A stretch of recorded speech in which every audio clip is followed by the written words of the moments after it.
Sou José Silva, trabalhei 37 anos na Perus Pirapora. Vamos fazer uma viagem pela história de Perus.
Mesmo para quem mora em São Paulo, Perus parece uma outra cidade.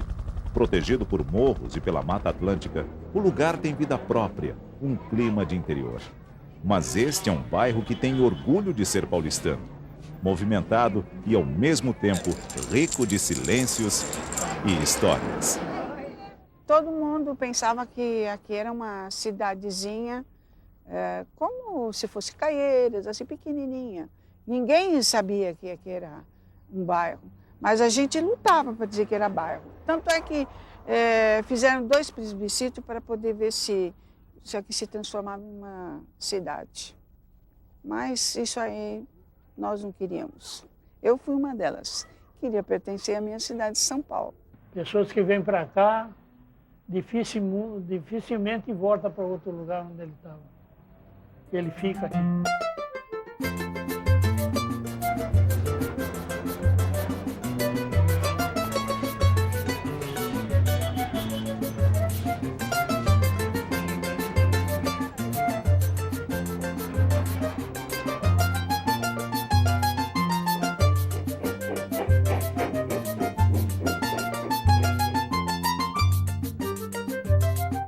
A célula máter de Perus foi a estação.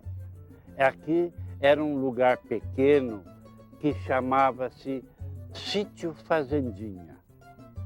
Era o extremo oeste do distrito da freguesia do Ó, próximo da confluência do Ribeirão Perus com o rio Juqueri. Era um ponto estratégico porque era a metade da distância entre São Paulo e Jundiaí. Perus é isso. O bairro fica na divisa da cidade de São Paulo com os municípios de Caieiras, Cajamar, Santana do Parnaíba e Barueri. Hoje, cerca de 150 mil pessoas moram em Perus. Existe uma lenda corrente aí de que aqui morava na antiguidade uma senhora chamada Dona Maria, e essa mulher criava peru. E ela fornecia esses perus, essas aves, aos tropeiros e boiadeiros que passavam na tal estrada que ligava São Paulo com o interior. Então, como ela tinha rancho de receber tropeiros, era lugar de pouso, era a Dona Maria do Peru. Havia um acidente geográfico no Ribeirão Perus e existia um estrangulamento de rochas, um amontoado de rochas naturais, por onde a água passava. E no passar dessas águas, formava um estrépito muito forte. Esse acidente, os índios, os tupis, chamavam de Piru, que quer dizer água passando sobre fendas estreitas, produzindo um ruído forte. E ficou peru de peru para perus, que é o nome de uma ave, mas acho que a lenda precisa acertar, porque cada um que conta o conto aumenta um ponto. Então, de peru ficou para perus, e aí ela matava peru e fornecia carne e jantares e tudo, né? Nem isso não E o conhecia. nome ficou perus, e assim, mas nunca se viu um peru aqui.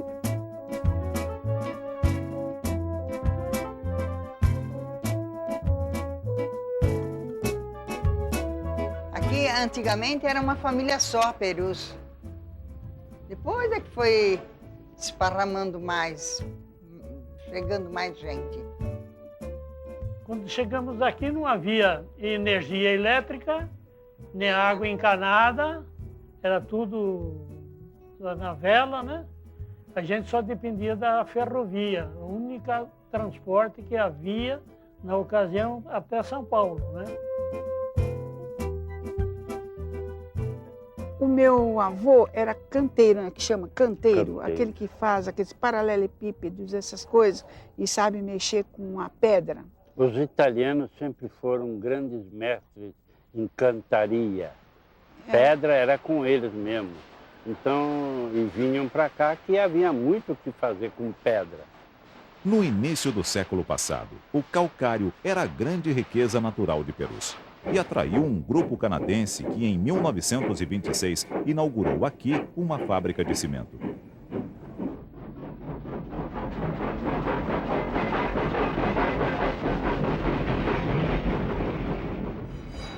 O cimento produzido em Perus tinha qualidade e a fábrica era uma das únicas do país. Por isso, até o final da década de 60, o cimento de Perus ajudou a construir o Brasil. Saiu muito cimento aqui de Perus para a construção de Brasília. Os caminhões faziam filas enormes. Além dos caminhões, os trens carregavam muito cimento que ia para as construções de usinas hidrelétricas, novas indústrias, novos prédios. A maioria das pessoas que moravam no bairro trabalhavam na fábrica de cimento. Isso daqui era o principal centro de trabalho. Existiam outras pequenas indústrias, mas a fábrica de cimento era o forte do bairro. Quando a Cimento Perus começou a desenvolver muito, os imigrantes que vieram muitos também foram mineiros e bragantinos aqui dessa região de Bragança, né? E o futebol também trouxe muito empregado do interior para cá, porque a companhia ajudava muito o futebol. Então, quando vinha pessoas pedir emprego ali, o chefe já falava: você joga bola? Você é bom de bola? Então, vai no treino lá. Se você for aprovado no treino, tem emprego. Eles aproveitavam a deixa. E Perus tinha um grande time que ganhou do Cimento Votorã por 2-1. Um clássico disputado entre os dois cimentos. O cimento saía aqui que nem água, saía cimento, a produção era muito grande de cimento. Em 1930 a produção já era 23 mil sacas de cimento e a fábrica não tinha a estrutura que ela tinha na sua última produção. A fábrica trouxe empregos, mas também gerou insatisfação entre os trabalhadores que se organizaram em sindicatos para defender seus interesses.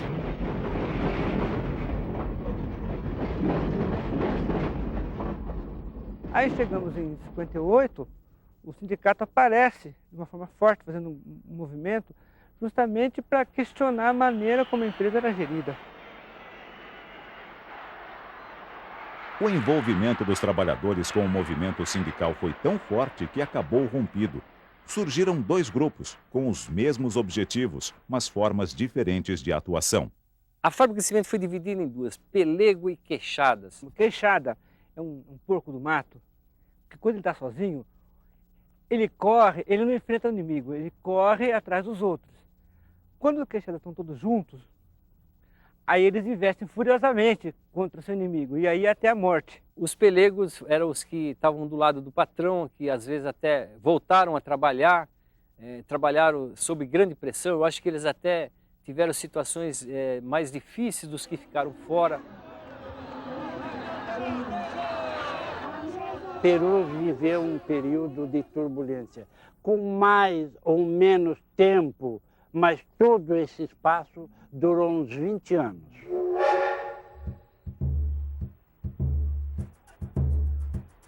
O sindicato, ele propunha o seguinte: ou nos dão um aumento maior de salário, ou rebaixam o valor do cimento. Até que chegamos em 62, o sindicato faz uma greve em que ele se propunha a assumir a empresa.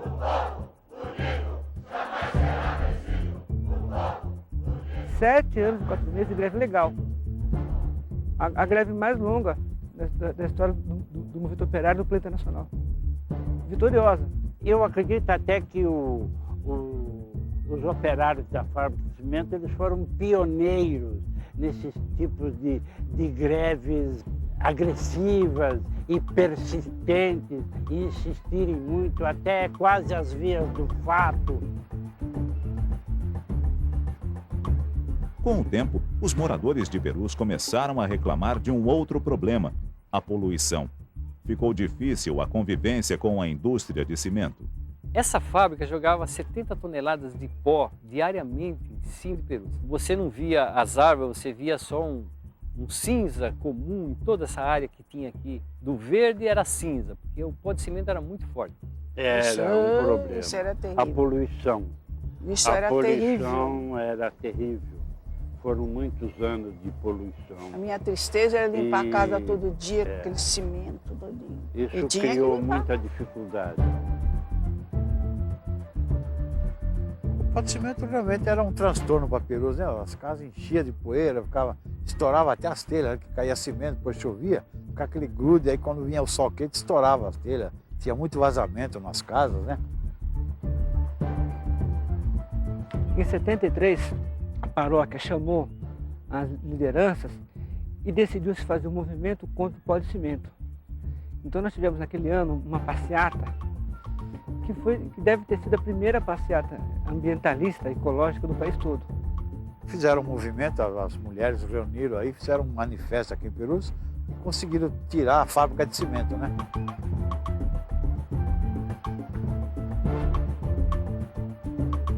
Até 1983 a fábrica produziu cimento. Depois disso ela foi desativada por motivos políticos, por causa de poluição e uma série de coisas.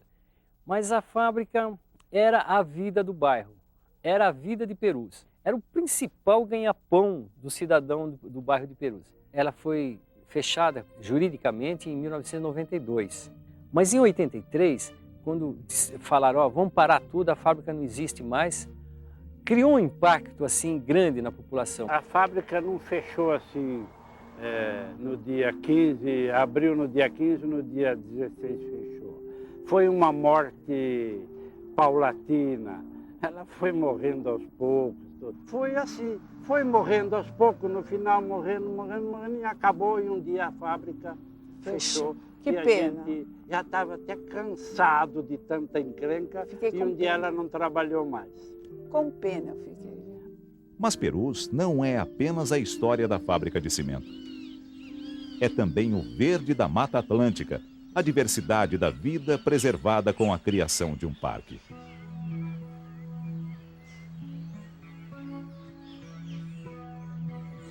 Aqui é o Parque Anhanguera, que fica em Perus, é o maior parque municipal de São Paulo. Vamos andar aqui agora no meio do mato. Essa área aqui do Parque Anhanguera, ela tem 9.574.000 metros quadrados, aproximadamente 950 hectares, né? Corresponde a 60% da área verde municipal, e ela era originalmente uma área de Mata Atlântica que fazia parte da Fazenda Santa Inês, que é do início do século passado. Essa fazenda depois foi incorporada ao patrimônio da Cimento Portland, e aí parte da vegetação foi removida para o plantio de eucalipto. E isso seria utilizado pela fábrica de cimento Portland e para Maria Fumaça, que passava no final ali do terreno da fazenda. É a única área do município desse porte, né? Nenhuma outra chega a ser tão grande. Ele tem 8 vezes o tamanho do Parque de Ibirapuera, é um parque conhecido. A importância dessa área, em termos ambientais, é que ela é um reduto de fauna. Apesar da introdução do eucalipto na região, nós temos um subbosque que regenerou e isso se torna um refúgio, né, para moradia e alimentação de várias espécies de mamíferos, aves e répteis de Mata Atlântica.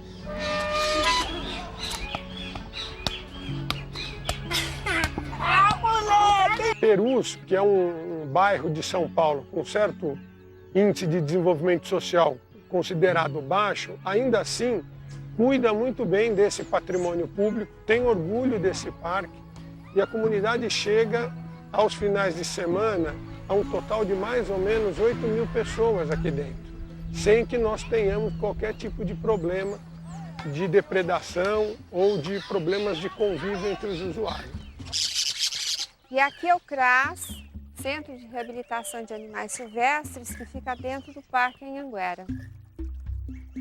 Esse centro existe desde 96, ele tem como função reabilitar os animais que foram atendidos pela divisão de fauna. Então eles são trazidos para cá, são colocados nos recintos e eles são ensinados a caçar, né? Se for ave, começam a voar, até que eles são considerados aptos a ter vida livre, vida comum, né? E poder ser soltos. É uma parte do parque fechada à visitação.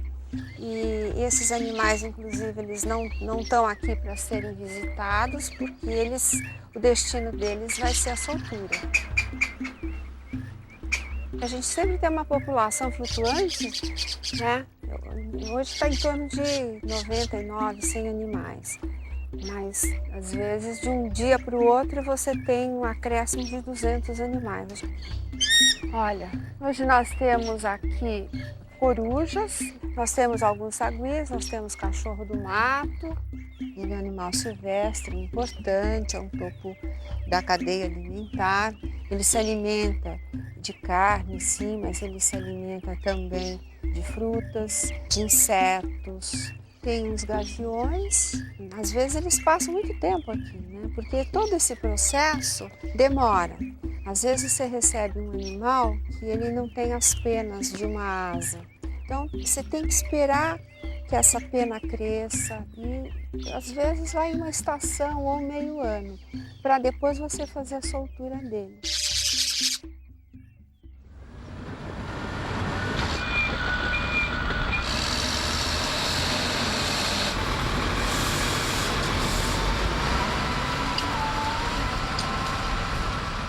O ar puro do parque, aos poucos, fica para trás. Bem perto dali, o lixo se multiplica e muda todo o cenário. A desapropriação do Parque Anhanguera, da área que hoje constitui o Parque Anhanguera, era uma coisa como uma espécie de compensação pela poluição e pelas lutas dos queixadas, aquela coisa lá atrás. Só que no bojo dessa desapropriação, a gente ganhou o parque e na mesma lei que desapropriou a área para construir o parque, tinha um artigo que dizia: também a parte da gleba A será utilizada para a construção de um aterro sanitário. Então a gente ganhou um presente bom, que foi o Parque Anhanguera, e do outro lado veio um contrapeso, que foi o lixão. O depósito de lixo de Perus é um dos maiores da América Latina. Os moradores lutam para se livrar deste vizinho incômodo. Nós fizemos a primeira manifestação no ano de 1986 e temos um movimento permanente. O movimento nunca acaba, a gente nunca esquece.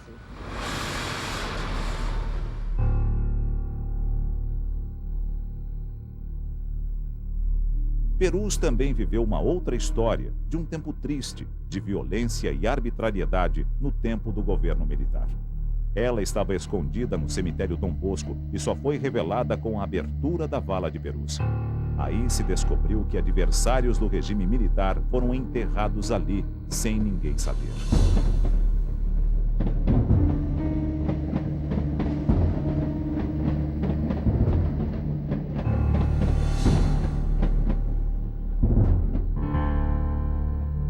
A composição das vítimas enterradas no cemitério de Perus e da vala em especial é bem o retrato da ditadura militar, né? Então você tem ali presos políticos e você tem crianças que foram mortas por violência policial, que foram assassinadas por grupos de extermínio, que eram ligados aos grupos policiais, crianças que morreram e mendigos que morreram nas epidemias de meningite, que a ditadura escondia.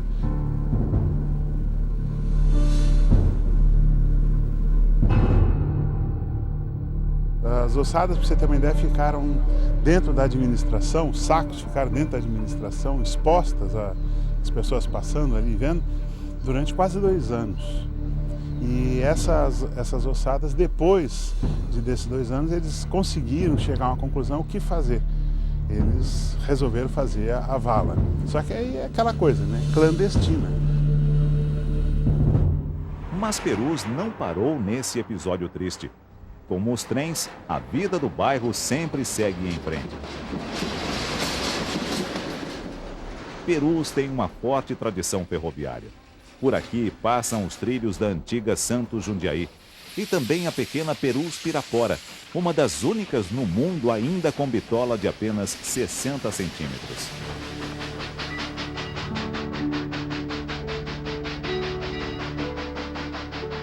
Eu era engraxate na estação de Perus aos 6 anos de idade, isso em 42, 43, 40, e eu ia vender banana lá em Cajamar com o trenzinho Perus Pirapora.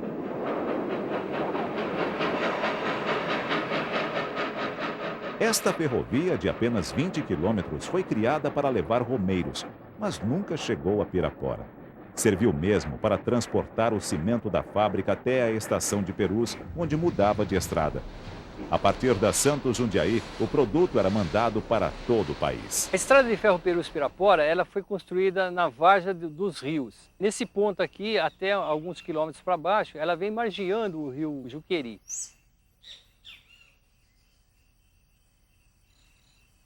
Nós lutamos por muitos anos para o tombamento, né, pela decretação da importância cultural dessa ferrovia.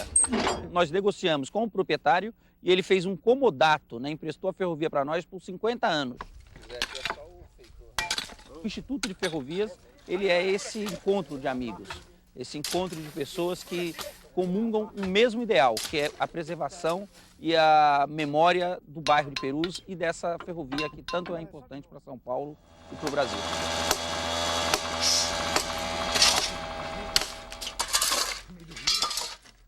Há um ano que eu estou documentando todo o trabalho que é feito aqui. O trabalho aqui é sofrido, porque é metro a metro. O primeiro metro tem que limpar o espaço, tirar o mato, arrancar árvores, depois limpar todo o terreno, trocar o dormente, pregar o dormente para a locomotiva conseguir passar. Pelo contrário, ela não passa, né? E ela quer trilha, ela quer andar, ela quer espaço.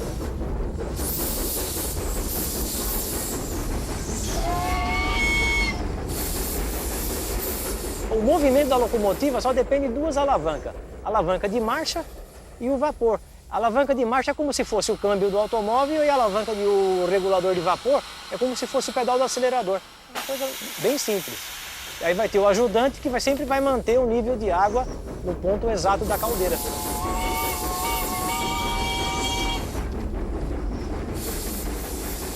A gente vem todo final de semana para cá, que é para tentar revitalizar essa ferrovia para gerações futuras. Para que essa garotada tenha conhecimento dessa ferrovia, desse local, da beleza dessas máquinas, da importância que isso aqui teve para a cidade de São Paulo, que ela continue aí pela eternidade.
reparou que é muito... A gente, em qualquer lugar que esteja em Perus, nós estamos num lugar alto, um pouco longe da nossa casa, mas é sempre agradável. Então, o ar daqui é muito conclusão, bom. viver em Perus é bom, seja no alto ou seja numa baixada onde nós sempre vivemos, reparou? É verdade. Eu sempre digo isso, tá bom, no lugar alto, no topo